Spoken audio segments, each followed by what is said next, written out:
Okay, a couple more angles to look at.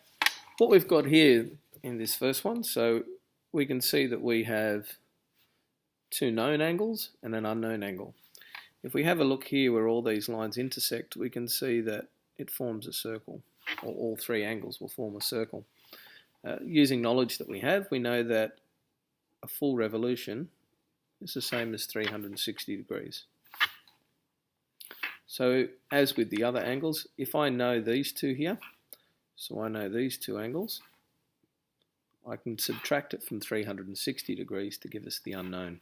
So 360 degrees minus the 115 and the 49 gives me a total of 360 degrees minus 164. So that was that these two angles equal 164.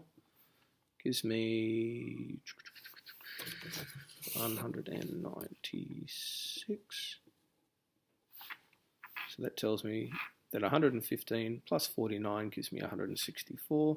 So this remaining angle here must be 196 degrees.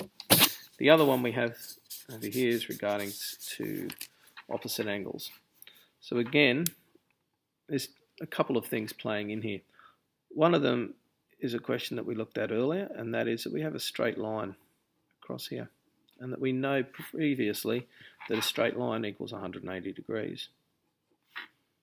So if I know that these two angles here equal 180, one of them equals 48, I can subtract that, which gives me a total of 132 degrees. That means that this angle here, G, is 132 degrees. But what we also know is that when two lines intersect, the angles opposite each other are actually the same.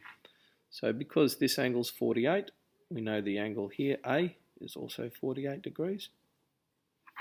And that because this angle here, G, is 132, that the angle opposite, B, is also 132 degrees. Okay.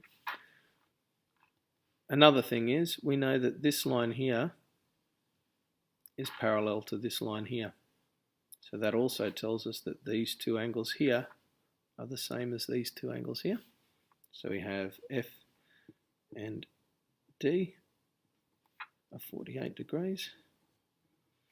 And we know that C and E are the same as these two angles here, which means they're 132 degrees.